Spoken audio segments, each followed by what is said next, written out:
You're listening to the Greeks Gridiron. Now here's your host, Ethan Haristadoulou. Welcome back, everybody, to the Greeks Gridiron. I'm Ethan Haristadoulou, and today, as we have officially wrapped up week 3 and are now looking on to week number 4, it's Tuesday, which means it's time to go through the tier list, rank all 32 teams from worst to first, and go over everything that we saw from this past weekend's slate of football games. So as always, I invite you all to comment down below. Let me hear from you, your thoughts, your opinions on the games, the state of teams. How would you rank these teams yourselves, even if it's not a whole 32, a top 10, maybe a top 5? And of course, if you agree or disagree, fire away. Let me hear from you. Would love to hear from you all. But as always, I'll give you a quick look at last week's rankings here. Again, 32-1, going through the tier lists. We'll clear the board, though, as we look on to week number 4, and we'll start, as we always do, with the Probably Picks top 5 category here, with 5 teams at the bottom of the NFL,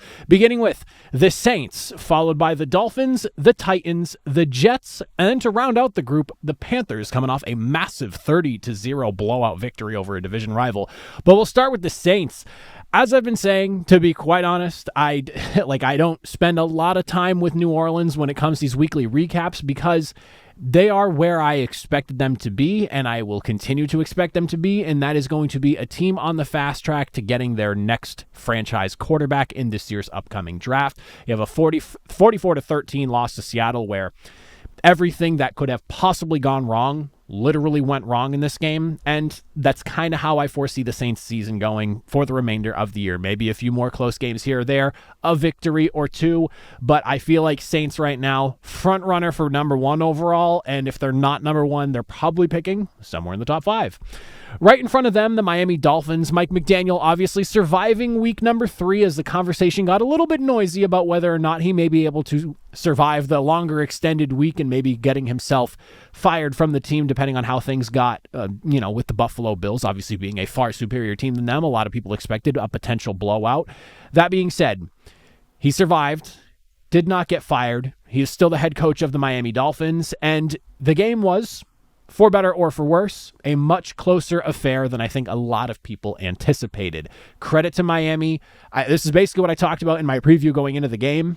Run the ball, control the tempo of the game, limit the amount of damage that Josh Allen and that Bills offense can do. Ultimately, though, when things got tight, down to the wire, you have an opportunity to maybe really make some noise and pull off an upset here. Tua's interception seals the game. Buffalo finally goes up by 10. Back is basically broken at that point, and Miami sitting at 0-3 going into week number 4 now. After that, we have the Tennessee Titans, and listen, Brian Callahan now holding the worst winning percentage in NFL history for a head coach. The big thing that I think was like the most egregious takeaway of this game has got to be that end of first half sequence that we saw that was just kind of like a marvel to witness, and one that words don't do justice. If you did not see how the first half ended for the Tennessee Titans, where they had an opportunity to put up points on the board that ultimately led to Indianapolis putting points on the board, I've just got to say, Titans fans, how are you feeling right now? Like, what is the temperature check on Brian Callahan from Titans fans? Because social media, from what I'm gathering, just about everyone seems to be either done and or very close to losing their patience with Brian Callahan. And it's basically been a week-to-week thing where something sticks out that is like extremely egregious, where it's just struggling to get even a simple play call in, or just choosing not to challenge something, or just not understanding rules, like whatever it may be. It seems like there's something every week. So Titans fans, just know, feel for you. I'm here for you. A lot of people recognize it's a little bit ugly right now. Cam Ward, though, every single week, there's a few plays here and there that I feel pretty good about. I would like to see Tennessee do more around Cam Ward, because from the flashes we've gotten, I like what I see from him. It's just I don't like a lot of what's going on around him right now. The Jets at 0-3 as well. I'm not really sure how to feel with Aaron Glenn trying to make this a moral victory after the game. Like, the reality is this was kind of a losing in Jets fashion type of game where you block a field goal, you take the lead. Like, that is a deflator for most opponents in a moment like that. And for your defense to not be able to rally, to not be able to prevent the comeback, the ultimate drive that led to a field goal, like, I've seen the Jets have wins ripped away in similar fashion like that before, so I don't really know how you can't walk away from this game in some capacity feeling like same old Jets. Like, yeah, you're seeing maybe a little bit more fire from New York this season than you have in years past, but like, the Jets are still finding ways to lose, like the Jets, and you're 0-3 for a reason. Maybe when Justin Fields gets back, things can get back on track, and you could look more like the Jets team that was just coming up short to Pittsburgh in week number 1, and, maybe things get better, but I don't really know if there's much of a moral victory. I mean, a great comeback attempt, no question, considering where they were at certain points in that game and how far they were down, but they still found a way to lose the football game. So Jets are going to Jets. Panthers at 1-2 to round out the group here. I will say, you want to talk about taking advantage of an opportunity, and every single opportunity that a defense gave you. This was not like an overly impressive performance by the offense. It really was defense, huge opportunities, taking advantage of mistakes being made, and ultimately good, clean, opportunistic, like team victory. The offense did what they needed to do after the defense was setting them up in such great position multiple times, whether it was field goals, whether it was touchdowns. They were finding ways to convert drives and opportunities presented to them with points, and that results in a 30-0 over a division rival opponent as well. Hell of a statement that the Panthers aren't completely down and out. I still look at them as one of the more bottom teams in the NFL when things are all said and done come season's end, but that was a good way of definitely making me question the way I feel about Carolina, and I had them jump from 32 all the way up to here at number, 32, 1, 2, 3, 4, so 30, 28, 29, I don't know, counting's hard, but a good jump of 4 spots. From there, we move into the Swirling the Toilet category here. At the bottom of the group, we have the Giants, followed by the Patriots, Cowboys, Raiders, Bears, Browns, Texans, and the Falcons taking a massive tumble due to that 30-0 loss we were just referencing. We'll obviously get to that in a second. But of course, we start with the Giants, who... It's easy to point at Russell Wilson on those final few plays of the closing moments of this game on Sunday Night Football and ask who the hell he was throwing the football to, because some of these passes were literally disappearing off screen and or landing near literally nobody. I will say this.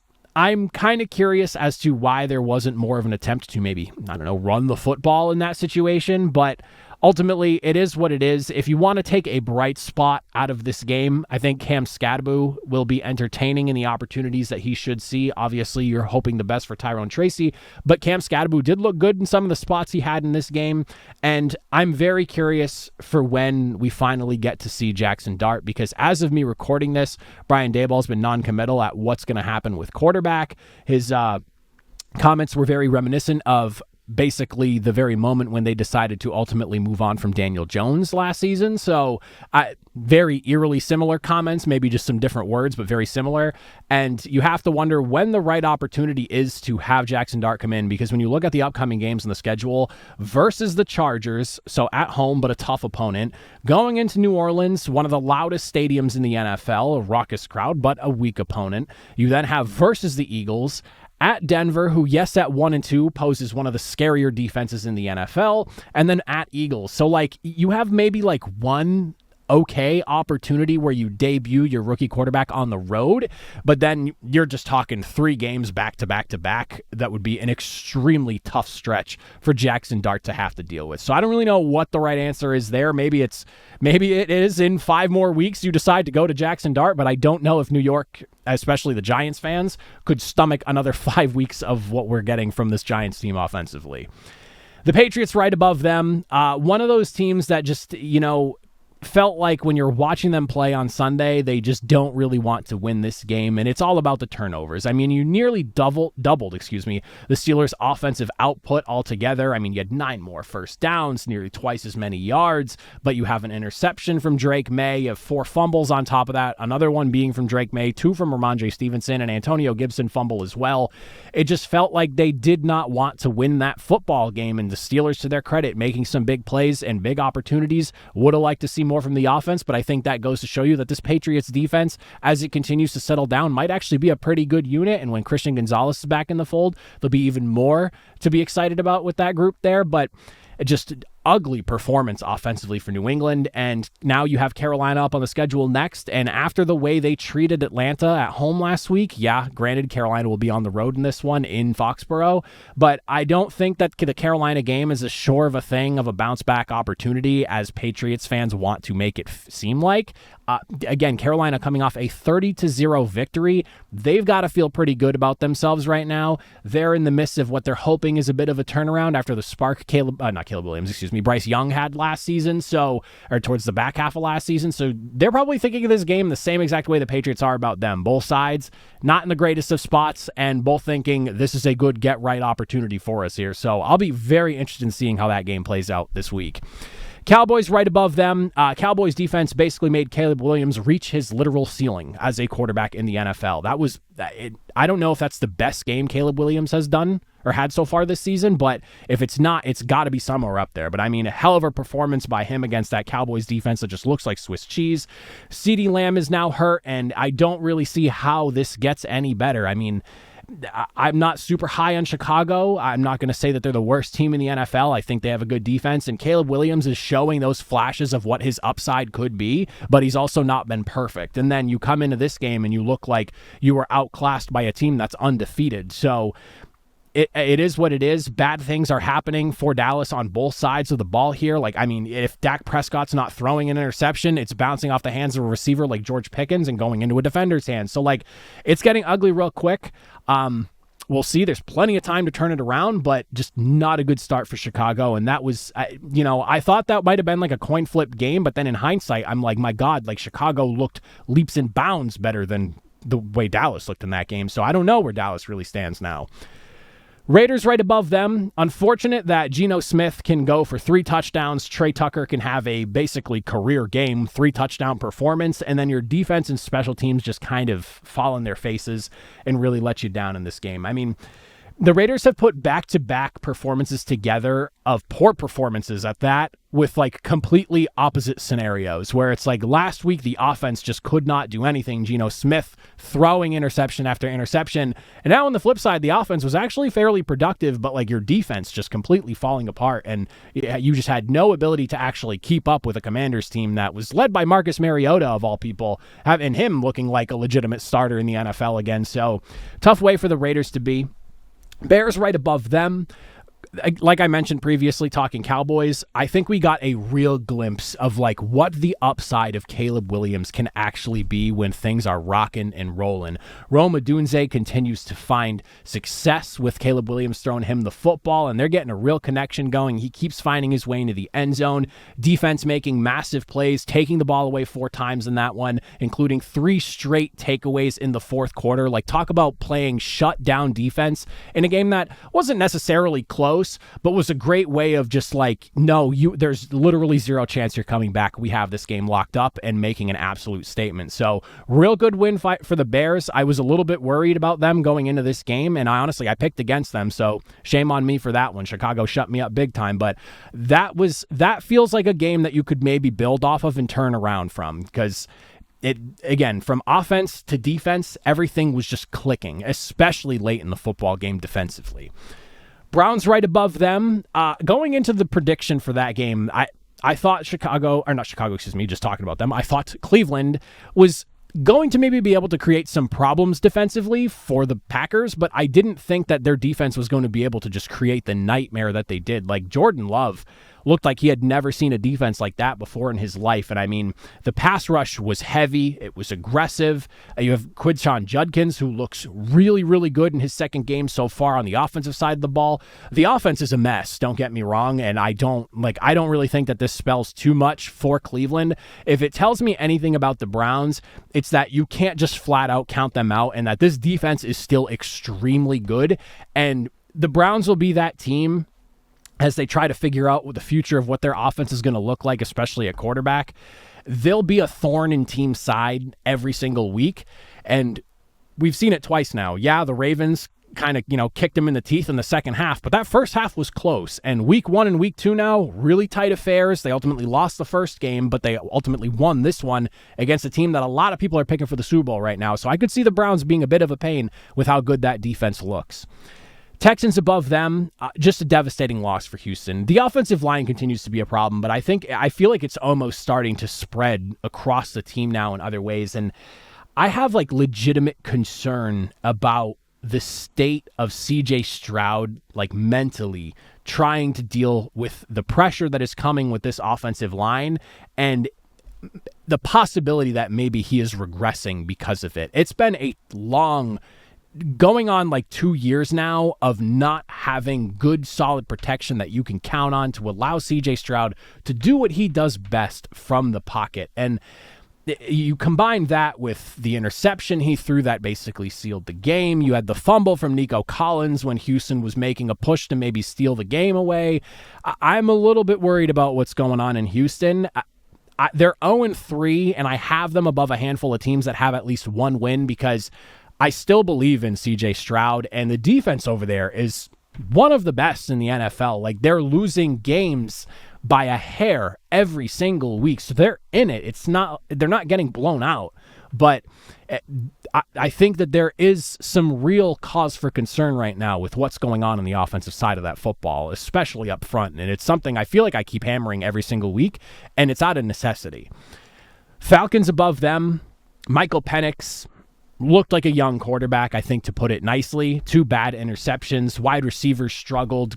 Whether it wasn't getting open, hanging on to the football, you name it. John Parker Romo feels like the football gods punished them for cutting Younghoe Koo. Like, just not the game I expected from Atlanta, and especially with just how aggressive this defense has looked. I mean, it wasn't bad, but they were not the disruptive force that we've seen from Atlanta, especially the pass rush that I've kind of been beating my chest about the last couple of weeks going, they made the right moves this offseason. They targeted the problem that they had, and they fixed it. And through 2 weeks, they were, I think, second in the NFL in sacks forced. And then you go into this one, could not really generate much pressure. Offense obviously not helping you out as well. And now Bryce Young, who is 7-26 as a starter, holds a 3-1 record against Atlanta. The wide receiver coach was fired on Monday. I don't want to overreact too much, and I took Atlanta down pretty far for this loss because A, it's a loss to put you at 1-2, but B, it was a really bad loss to a team that's, in my eyes, probably picking somewhere in the top 5. So really ugly week in a game that you definitely should have won. Trying not to panic too much, but I decided I think they needed to be slid into the Swirling the Toilet category for what was just a game I don't think a lot of people saw coming.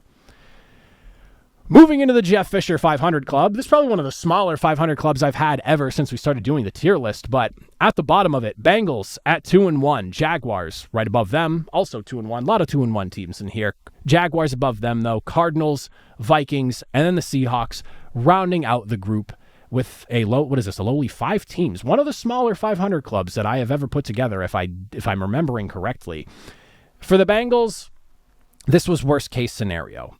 And we obviously touched on it last week. Losing Joe Burrow, not exactly what you want, but losing Joe Burrow, I think, really exposed what was already a pretty widely accepted flawed roster construction of a football team. Not having your QB1, who a lot of people look at as a top 5 guy in the NFL, and a lot of people consider him even higher than just top 5. Defense, I don't even really want to put too much blame on. Jake Browning and the offense and the inability to not turn the ball over was a literal nightmare. And for anyone to not expect the defense to fold on that, I don't really know what you're thinking. They made Isaiah Rodgers look like the best corner in the NFL. So this was literally worst case scenario twofold, because worst case was obviously losing Joe Burrow for what amounts to essentially the season, because it's going to be probably mid-December before we see him again if he comes back. And then on top of that, you go into this game into Minnesota and you got completely obliterated. Jaguars above them. Jacksonville, along with what I said about New England, I feel like kind of holds true here. Another team that feels like they just don't want to win the football games that they're in, no matter how many opportunities that they get. Like, this was pulling teeth for Jacksonville to come out and get the W. But they did. Defense made some huge plays late, but man, does the offense feel like it cannot get out of its way right now. Trevor Lawrence between Trevor Lawrence's just very poor, like very, very poorly timed interceptions, combined with the fact that the wide receiver room is having a really hard time of just catching footballs as a whole. they got to figure that out. They've got to, because this team on paper feels way too talented to be pulling teeth the way they are to try to get some of the wins that they're getting here. So they're 2-1. They're about middle of the pack in the NFL for me right now, but Lawrence has to stop throwing these poorly timed interceptions because they're not going to keep getting away with it.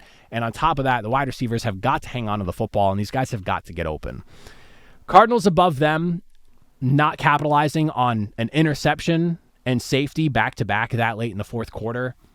Not a good look, especially when you're going up against the division rival who's pretty banged up, and on top of that is working with a backup quarterback. 16-15 loss, but from the missed field goal early to Marvin Harrison Jr. dropping inconceivable wide open throws, I'm not really sure what to make of Arizona right now. It feels like a team that they're 2-1, and coming out of that game, it did not feel like they were 2-1. That's the best way I can describe that. So we'll see what they're able to do from here. I think the NFC West is fairly wide open. While I do think it is the Rams' division to lose, and I know San Fran's 3-0 to the Rams 2-1 right now, but things are not perfect in the NFC West for any team in any real capacity. Each team is flawed in its own way.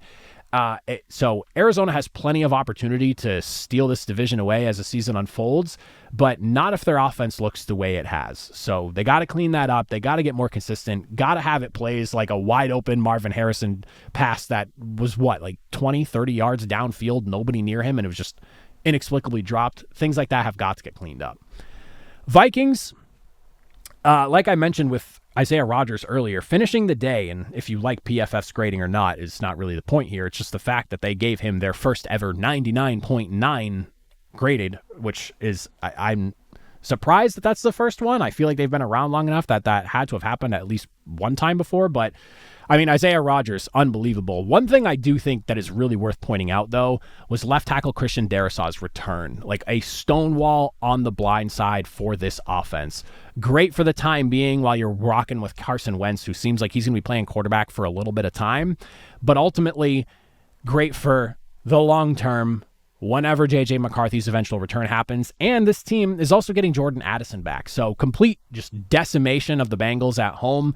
Great team morale victory, if you ask me. Then to round out the group, the Seahawks at 2-1.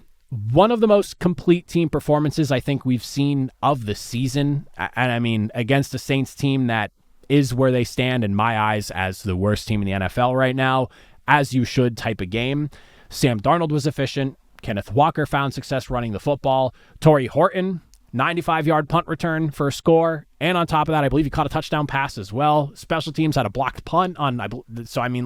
You name it, Seattle did it in some capacity, one way or another. That was from offense to defense to special teams. Perfect. Going into the playoff hopefuls now, and as always, a reminder. Playoff hopefuls, Super Bowl contenders, needs to have 7 AFC teams, 7 NFC teams to represent the 14 playoff teams, of course. And then you have a division winner from each division, so 8 of those teams get locked up by that, with 6 wildcard teams split 3 amongst the AFC and 3 amongst the NFC. That's how we make the tiers work here. That being said, playoff hopefuls, Broncos at the bottom of the division here. We then have the Steelers, we have the 49ers, we have the Chiefs, we have the Commanders, the Ravens, the Rams, and at the top of the group, the Indianapolis Colts. And I will be excited to get into that conversation. Broncos at 1-2. Defense did everything they could to keep them in this game here, but the offense has really been frustrating to watch over the last couple of weeks, and Bo Nix is honestly a big piece of that right now. Under pressure, according to Next Gen Stats, sitting at 8 of 22, 2 interceptions, and a 40% completion rate. It feels like Bo Nix makes a lot of wow throws. I feel like when I'm watching highlight tape from him, there's at least 3 or 4 passes that you go, man, big time throws. But then when it comes down to simple throws, you're sometimes left wondering what the hell's going on. It's not just Bo Nix either. The offense is clearly going through some growing pains in the second season with Bo Nix as the quarterback. But it's unfortunate because the defense is so good, and I do not want to see Denver waste this opportunity. They've got to figure it out offensively, though. That's where the problems start and stop for me with Denver. Offense has got to get more consistent, and Bo Nix needs to be better when things start to fall apart around you, because unfortunately in the NFL, things are not always perfect when you're dropping back as a passer in that pocket. Steelers right above them, not a pretty game by any means, especially offensively. I think when you're coming away with 5 total turnovers or 5 total takeaways as a defense, you're hoping to maybe put up more points than the 21 that you did in your very tight one-possession victory. But at least the Steelers defense maybe made a return here. That felt more like Pittsburgh Steelers defense than we have seen in some time from Pittsburgh. So that was a great boost on that side of the ball. Rodgers did make a couple of really good throws. Like, his touchdown passes were really nice. And at this stage in Aaron Rodgers' career, that's what you're going to get. It's not going to be prime Aaron Rodgers, back-to-back MVPs Aaron Rodgers, but he will have those flashes of greatness that he obviously has been capable of the entirety of his career. You're just hoping to maybe see an extra flash or two in the pen. That was one of those games where you come away with 5 total takeaways on defense. You're hoping that the game's not coming down to the wire and like a poor decision from Pop Douglas to catch the ball and then run behind the sticks to lose the first down he already gained. So good win by them. Squeaked out the victory. Offense needs to clean it up a little. 49ers right above them. I think the biggest takeaway from the last 2 weeks of the 49ers as a whole is how good this team could actually be if they're healthy. Mac Jones, while not perfect, has done a good job in the last couple of weeks, spot starting for Brock Purdy, and it sounds like he's going to be back and rolling. But, I mean, for a game where you don't have Brock Purdy, you don't have George Kittle, Jawan Jennings ended up missing this game as well. It was a grind.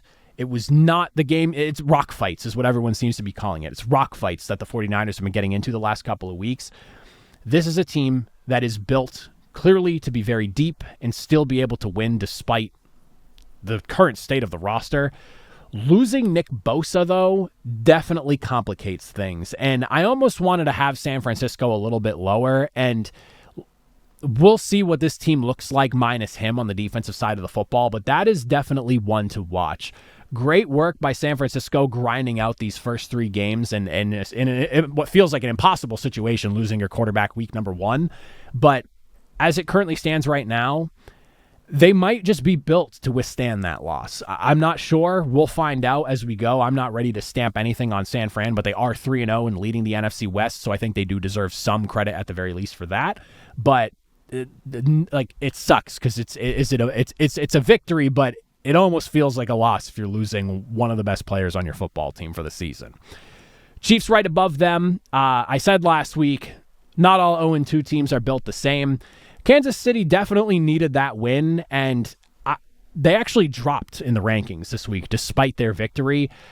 It's great that Patrick Mahomes didn't have to be the team's leading rusher. You always love to see that, but we saw some wacky things and a couple of crazy passes from Patrick Mahomes that were deemed backwards passes, and the one that Bobby Okereke nearly scooped up and somehow Mahomes snatched out of his grasp was pretty crazy. This Chiefs team is still imperfect, and even in a win, there's a lot of negatives that you can pull from this game. I mean, it was still 16-6 going into the fourth quarter, and for what it's worth, I mean, the Giants even got the game within the 1 possession late, so it's not like you walked to a comfortable victory. It was close, and I don't think anyone really thought the Giants were going to win that game, but you kept that team hanging around way longer than you should have, and a 22-9 victory makes it sound further apart than it actually was. But if you watch that game, you would have liked to have comfortably won that contest. You didn't want to have Russell Wilson down at the goal line attempting 4 passes on 4 straight downs to maybe get the game within reach kind of deal. So I still think that this is a playoff-worthy team. They are in a bit of a bad way with skill position players being hurt. Obviously, Xavier Worthy not there. Rashee Rice is still serving his suspension. When he's back and in the fold, I think this team could definitely turn around and look vastly different. But until then, playoff team that is going through the motions, I think is a good way to put it. Commanders above them, phenomenal work. Just complete dismantling of the Raiders as a whole. Great work from Marcus Mariota, passing touchdown, rushing touchdown. One of the teams in the NFL that have one of the more secure backup quarterback spots, and that's one of those underrated things. And even San Francisco, you could say the same thing about them. It pays to have a serviceable backup quarterback. Yes, Marcus Mariota didn't pan out as the first-round selection that he was, but he has turned into a great backup quarterback for the Washington Commanders. And then on the flip side, like you look at like a Mac Jones, great for that system over there in San Francisco, helped you win a couple of games, even if the performances aren't perfect. It pays to have good backup quarterbacks in this league, and a team like the Commanders or a team like the 49ers obviously seem to get that. Jaden Daniels hopefully is back sooner rather than later, but with the way Mariota played, it gives you more time. You don't need to rush Jaden Daniels back.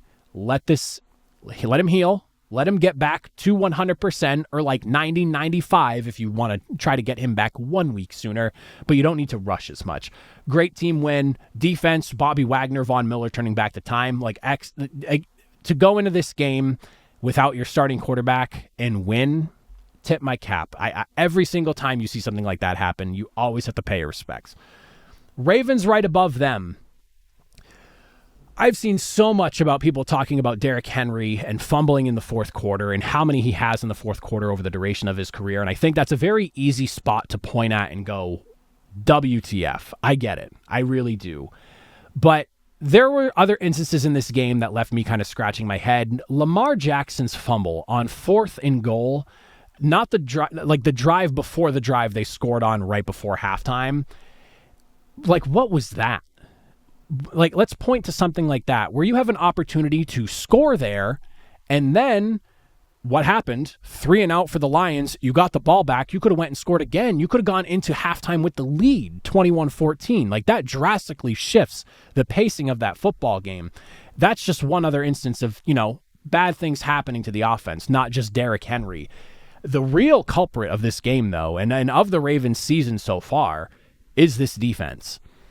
From not being able to stop teams through the air to now clearly not even be able to stop the run, this is not Ravens defense football. It's just not Ravens football. I grew up my entire life fearing what the Ravens defense could do every single season. And we saw it a bit last year, like that first half of the season, really struggling to stop the pass, but they were a phenomenal run defense. Monday Night Football, they got rolled over, point blank period. And against a Lions team that people were kind of like, well, are they still the same team? They're missing their OC and DC, and clearly offense is still able to put up points, but man, that defense has got to tighten up. And it's one of those things where, am I feeling this myself? Like, am I wrong here? But going into the social media realm and kind of doing a temperature check on Ravens fans, it seems like there is some serious dissent amongst fans, to put it simply, regarding Zach Orr and just what this defense is made of and how it's being handled and operated. So if it's easy to point at a mistake Derrick Henry made, unfortunately, again in the fourth quarter. It's easy for me to point out a Lamar Jackson fumble very close to before halftime that could have put extra points on the board for you. So maybe you're not in quite the same situation come the fourth quarter of that football game, but it starts and stops with the Ravens defense right now. And they've had one good game against the Browns offense that looks like a nightmare. So they got to figure something out very, very quickly because they've been torched twice now in two varying different ways. Like, you had a very strong, balanced attack this week in Detroit, and Josh Allen torched you for damn near 400 yards in week number 1. Rams above them. I'm not really sure I agree with how this game was handled late in the fourth quarter. Trying to run against Philadelphia on that 4th and 1 at the beginning of the fourth quarter that ultimately led to a scoring drive on Philadelphia's end, was such a momentum swing. That's not a team on 4th down where if they think you're going to run, you want to run that football. And I know that they were having varying degrees of success throughout the game. Those guys on the other side of the ball on that Ravens defense in that situation, 9 times out of 10 feel like they're going to win that battle. I would have liked to see them maybe just try and throw the football, just get away from the line of scrimmage. The big men are going to be a problem that you have to deal with, obviously, because we'll get to the field goals in a second. But put your team in a better spot. You have Matthew Stafford, you have Puka Nacua, you have Devontae Adams. That is your strength. I understand why they tried to run the ball there, but it's just probably not what I would have done. So that's a gripe I have there. But the entire fourth quarter was just a bit of a nightmare. I would love to know what really went wrong with the special teams in LA for them to allow back-to-back blocked field goals the way they did. There had to be some sort of miscommunication going on with who's supposed to be taking care of who, and with the way that they were allowing Jordan Davis and Jalen Carter, of all people, to just blow right through them.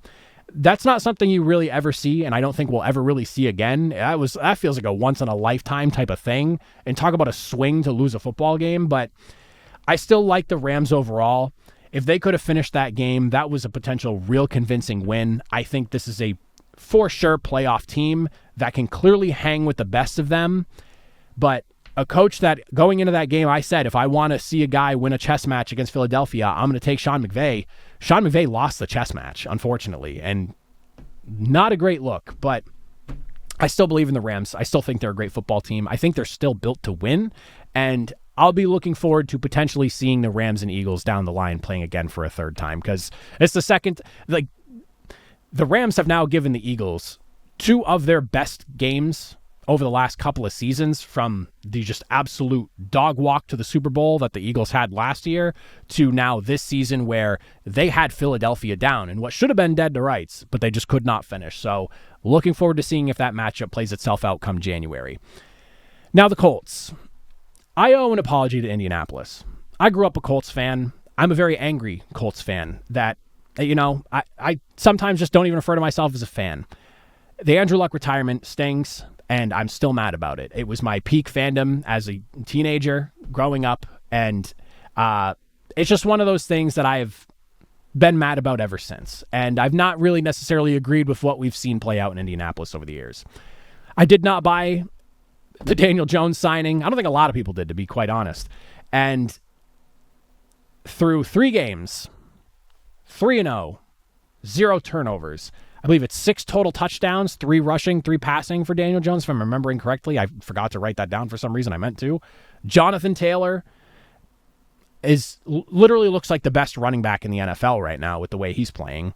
The defense under Lou Anarumo is the best Colts defense I have seen, I think, legitimately since 2009, 2006, like one of those 2 seasons, somewhere within that ballpark. It must be Indiana Jones time. It must be. I owe Indianapolis an apology. I really do. And maybe I'm still not even giving them credit enough as a 3-0 football team and not having them in the Super Bowl contenders category. Like, I'll openly acknowledge that, because there is still a shred of me that still can literally not believe what is going on right now with Indy. But they are just unstoppable on offense. They have, I believe, 1 punt now through 3 games. If this keeps going, I cannot believe that. I can't even believe this is where we are with Indianapolis. I'm sorry, Indy. I owe you an apology on that one. Super Bowl contenders category to wrap it up. The last 6 teams in the NFL. We start with the Detroit Lions making a push in there and giving the boot to the Baltimore Ravens. Packers right above them. Chargers, Buccaneers, Bills, and then the Eagles, after I wrongfully pulled them from their number 1 spot last week despite a victory, are 3-0 and right back at the very top. So with the Lions, I think it's safe to assume they're back from their 2 drives that went for a whopping 96 and 98 yards, including that drive in the first half that went 98 for, I believe it was 18 plays and 10 minutes and 54 seconds, 52. It was something close to 11 minutes. That's the Lions team that we have come to know over the last few seasons under Dan Campbell.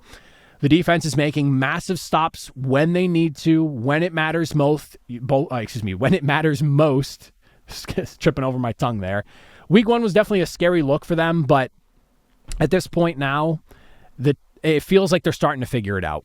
And that probably started last week against the Bears, but for them to just be rocking and rolling the way they did, they made Baltimore's defense kind of look like a JV squad.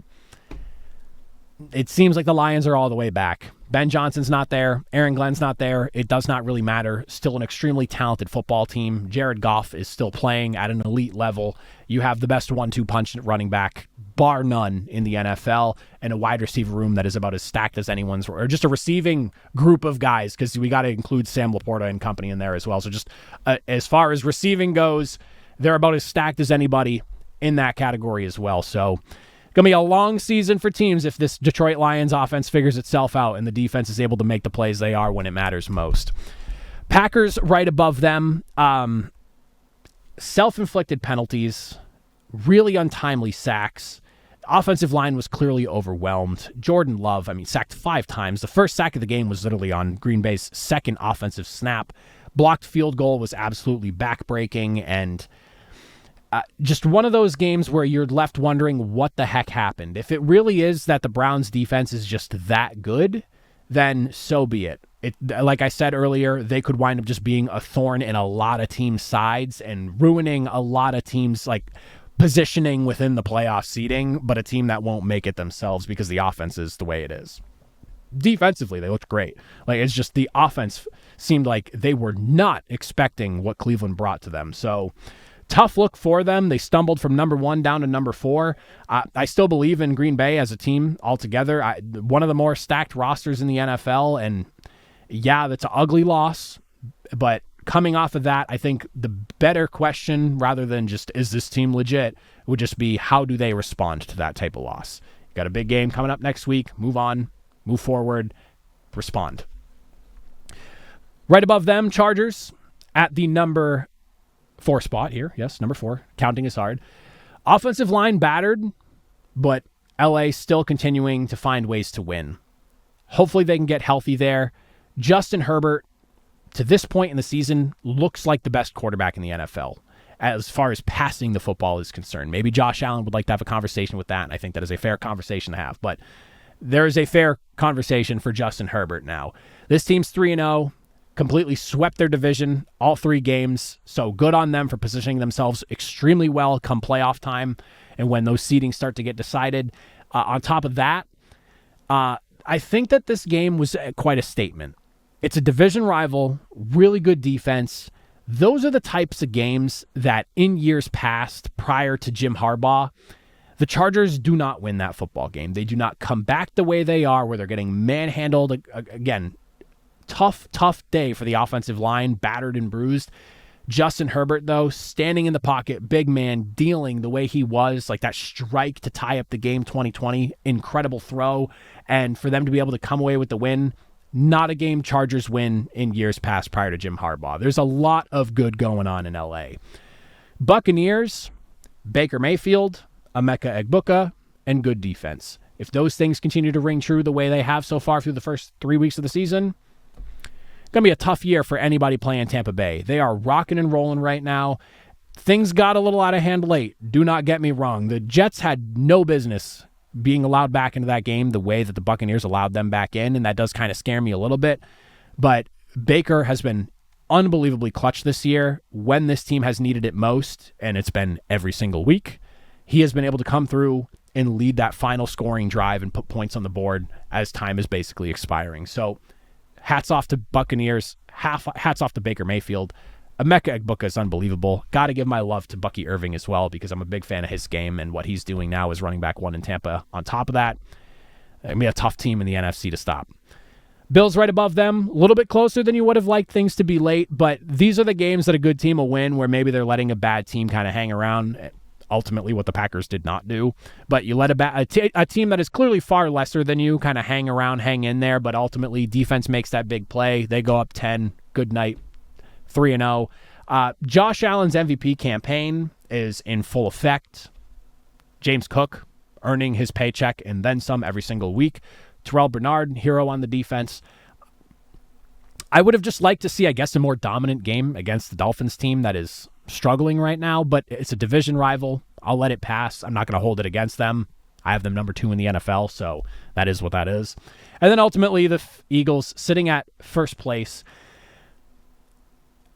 I am very curious to see if Philadelphia figured something out on those field goal blocks. If that was them finding some sort of formula, or if it was just the Rams being that bad on special teams.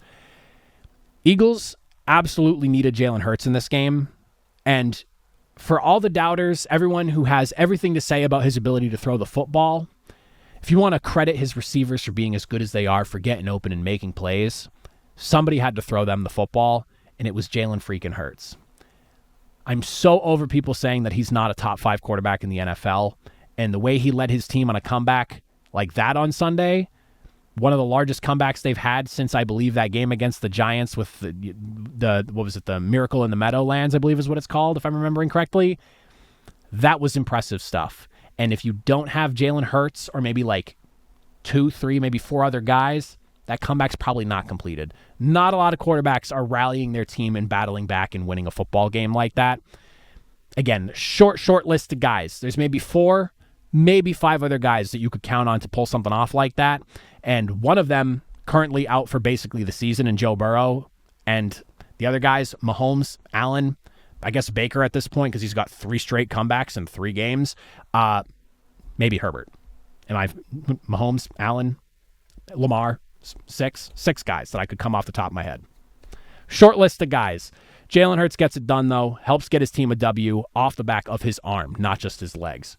Great performance. Total team win. The Eagles, still a problem.